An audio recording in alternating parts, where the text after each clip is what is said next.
북한에 의한 거짓 누명으로 식물인간이 된 원비어, 마녀사냥 잔다르크, 7번 방의 선물 실제 주인공 정원섭 목사 등 세상에는 억울한 재판으로 고통받은 사건들이 많습니다. 그렇게 여론의 몰매로 범죄자가 되어버린 또 한 명의 사람, 기독교 복음선교회 정명섭 목사.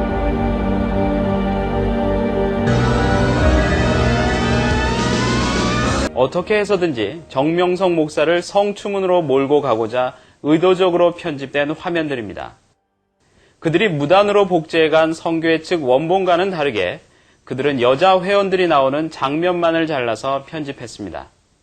열애 하나씩을 제물을 드리는 그런 옛시대의 제물이 아니고 지금은 열애 하나의 생명을 하나님께 드리는 그런 것을 듣는다면 여러분들 창고가 차고 넘칠 거예요.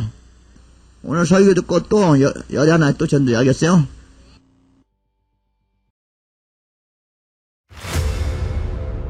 이에 대해 법원은 화해 권고 결정, 손해배상 및 방송보도 금지 청구를 내렸지만 SBS는 1999년, 2002년, 2007년 3회 방영했고 방영 전에 해당 방영부는 법원의 심의가 있었음을 짧은 자막으로 밝혔습니다.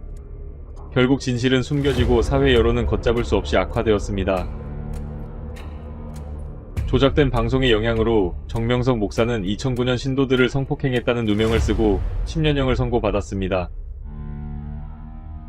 정명석 총재의 재판은 법조인들 사이에서 재판의 기본 원칙에 반한 형사재판으로 회자되곤 합니다. 대체 왜 그 재판 과정을 보겠습니다. 2006년 4월 4일 성폭행 사건의 피해자라 주장하는 장모양과 김모양이 중국에서 정명석 목사를 고소했습니다. 성폭행범을 마약사범 같은 중범죄로 생각하는 중국에서 정명석 목사는 10개월간의 모진 조사를 받았습니다. 그런데 그 결과는 모두 무혐의였습니다. 그리고 한국 검찰의 요청으로 신병인도 되어 중국에서의 같은 사건에 대해 진행된 재판. 의문이 가는 점은 한둘이 아니었습니다. 여기에는 12가지 의문이 있습니다. 첫째, 성폭행의 흔적이 없다. 2006년 4월 4일 고소일 직후 2명의 여성은 중국 안산시 중심병원에서 진단을 받았습니다. 화엄 검사 결과 정액이 없다. 정상이다. 강간당한 흔적이 없다. 질 입구, 질 내막, 천여막 및 그 주변에 전혀 손상이 없고 어떠한 형태로도 성폭행의 흔적을 찾아볼 수 없다. 국립과학수사연구소의 정액검사 결과 음성 반응. 그러나 법정에서는 모두 채택되지 않았습니다. 검진 결과를 인정하지 않은 고소인 김모양은 4월 10일 다시금 경찰병원에서 진료를 받았고 결과는 처음과 달리 열상이 발견되었다라는 의사소견서. 이 열상은 고소인이 주장하는 심각한 파열상이 아니라 피부를 비비거나 자전거를 타는 것으로도 발생할 수 있는 상처라고 당시 진료 담당 의사는 진술했습니다. 둘째, 정식 증거물이 될 수 없는 증거물 채택. 법정에서 정식으로 채택될 수 있는 진료 기록의 3가지 요건. 정식 차트 이유, 환부 사진 이유, 의사 2명 거만입니다. 4월 5일 중국 안산시 중심병원과 4월 8일 한국경찰병원 진단 결과 상처나 흔적이 없다라는 결과가 나왔고 정식 차트, 환부 사진, 의사 2명이 거만한 자료를 모두 제출했습니다. 그러나 피해자 측은 4월 10일 의사 1명이 써준 열상이 발견되었다라는 소견서 하나뿐이었습니다. 그러나 재판에서는 정식 진료 기록이 아닌 이 의사 소견서가 채택되었습니다. 셋째, 의학적으로 납득이 불가한 진술. 김모양은 성폭행 당시 질 속으로 물을 강제로 삽입당하여 복부가 팽창되었다고 자신의 복부 사진을 증거로 제시했습니다. 김모양을 진료한 한국경찰병원 의사는 법정에서 이 부분은 의학적으로 불가능한 것이라고 증언했습니다. 체내 구조상 질경부에 물이 막혀 자궁이나 복부로 들어갈 수 없으므로 복부팽만이 발생할 수 없습니다. 또한 복부가 팽만할 정도면 사건 다음날 검사 시 복강 내 물이 있어야 하는데 중국 병원의 초음파 소견에는 없는 것으로 나와 있었습니다. 넷째, 피해자 측 주장과 상반되는 CCTV 증거화면. 피해자 측은 면담 중 심한 성폭행을 당해 걷기가 힘들 정도로 깊은 상처를 입어 하혈을 했다고 증언했습니다. 그러나 사건 당일과 다음날 CCTV를 보면 이 두 피해자는 주장과는 다르게 웃으며 장난치고 있었으며 걸음걸이 또한 전혀 불편해 보이지 않았습니다. 다섯째, 중국 병원 검사 당시 통역관 증언. 사건 당일 중국 공항과 병원에서 중국어 통역을 담당했던 통역관은 한국 재판 중 증인으로 참석했습니다. 검사 후 의사는 김모양은 처녀이고 장모양은 처녀가 아니라고 말했습니다. 의사가 장모양에게 언제 성관계가 있었느냐? 라고 물어보자 장 모양이 16, 17세에 당한 적 있다고 했습니다. 의사가 상처가 있고 출혈이 있다는 말을 하였나요? 아닙니다. 의사의 말로는 둘 다 깨끗하다고 했습니다. 의사는 김 모양이 당시 월경 중이었다고 했습니다. 장 모양은 그날 저녁 9시쯤 공안 사무실에서 월경을 했던 것 같습니다. 여섯째, 병원 검사 전과 후로 달라진 김 모양과 장 모양의 진술.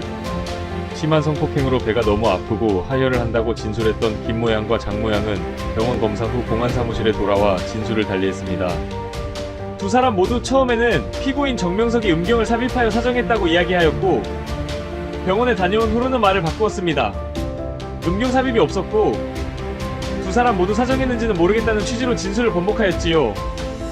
일곱째, 불명확한 사진의 출처. 김 모양이 증거자료로 제시한 신체 사진은 촬영 일시, 장소, 촬영자가 표시되어 있지 않았습니다. 이를 확인할 수 있는 객관적인 자료도 없었지만 재판에서 이 사진은 증거로 채택되었습니다. 여덟째, 중국 판결 자료 법정에 제출되지 못한 채 종결. 재판 과정에서 변호인들이 한국 검찰에 중국의 수사 기록을 요구했으나 검찰은 당시에 무슨 이유에선지 내놓지 않았습니다.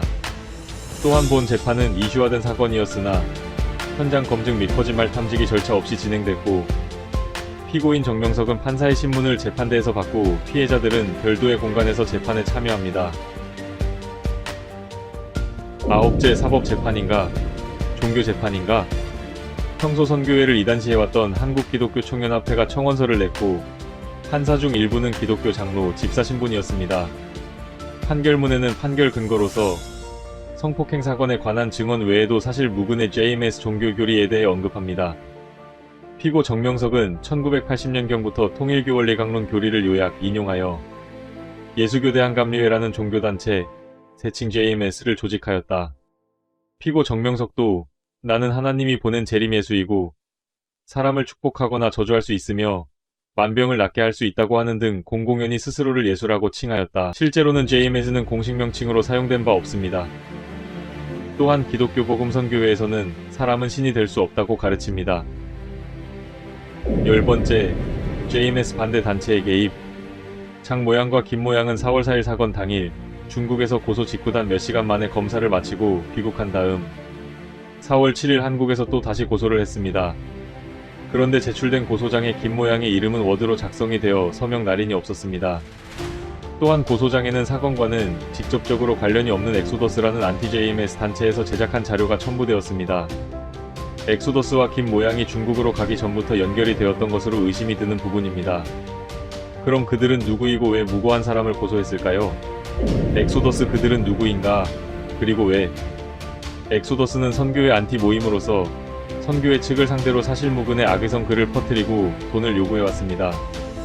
엑소더스의 창설자 김 씨는 1995년 선교회를 몇 달간 접하고 한 여성을 이성적으로 사모했다가 거절당한 반감으로 선교회 비방 활동을 시작합니다. 처음에는 교단 사람들에게 전화를 걸어 분쟁을 일으키다가 점차 인터넷 악성 글, 종교 잡지 진정 등 활동의 폭을 넓혀 나갔습니다. 그리고 1999년 본격적으로 CBC에 허위 제보하여 그것이 알고 싶다 방송 제작에 나섭니다. 그는 정명석 총재를 음해한 사실을 인정하고 직접 사과 편지를 보내기도 했다.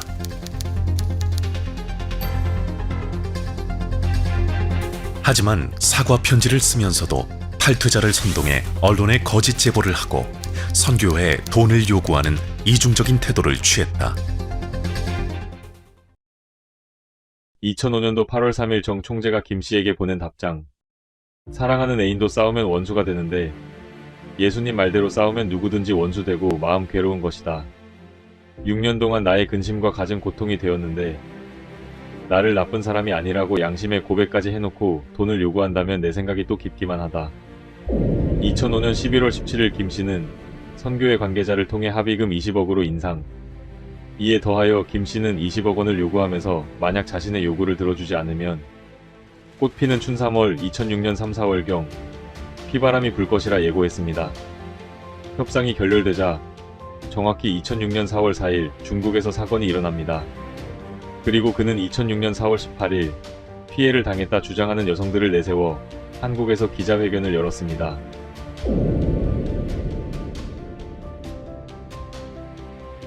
정 목사 한국 송환 전 20억을 요구하며 김씨가 말했습니다.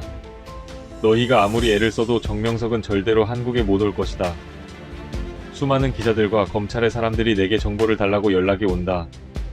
넌 언론의 힘을 모를 게다. 하지만 중국에서 무죄 판결이 나고 정 목사가 한국에 송환되자 김씨는 기존 합의금 20억을 1억 4천으로 낮추었습니다. 법정 증언석에서 선교회 측 박 목사는 정 총재의 한국 송환 전과 후로 달라진 엑소더스 회장 김씨 태도를 증언했으나 받아들여지지 않았습니다. 12번째 피해자 중 한 명, 위증 자백. 피해자 장 모양은 허위 고소를 인정하고 양심 고백과 고소를 취하했습니다.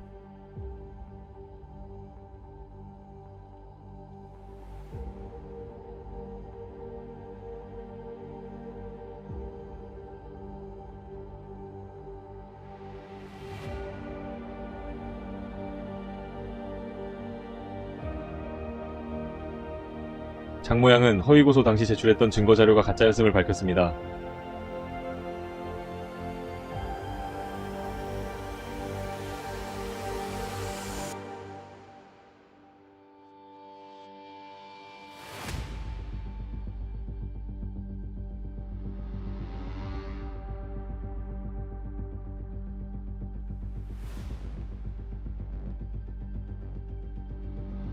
장 모양은 고소 사건이 기자회견, 재판 준비 합숙 훈련 등 엑소더스 주도하에 계획되었다는 것을 밝혔습니다.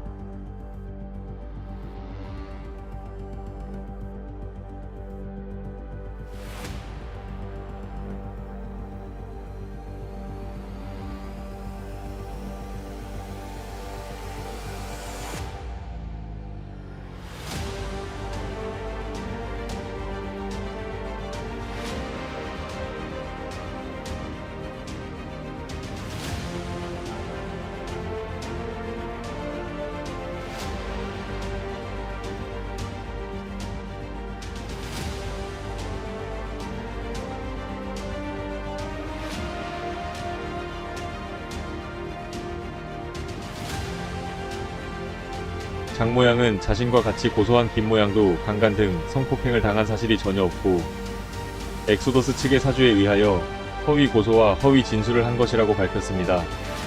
이후 고소인들을 관리하듯 했던 엑소더스의 김 씨는 장 모양을 위증 혐의로 고발했습니다.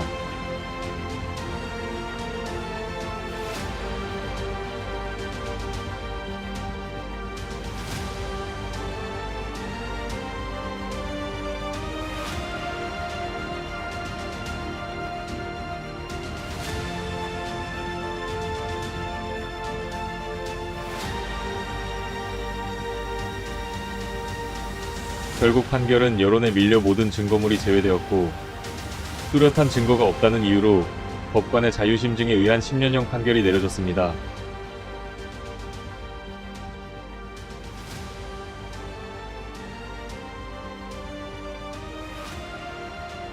(1999년부터) 계속적인 언론 보도에 최종적인 판결이 내려졌고 새롭게 제기된 성추행 제기도 무혐의로 종결되고 해외에 있었던 성추행 사건은 모두 해프닝으로 결론 났습니다. 그러나 똑같은 방법으로 피해자 기자회견과 넷플릭스 나는 신이다 영상을 통해 정명석 목사를 죄인으로 만들고 있습니다.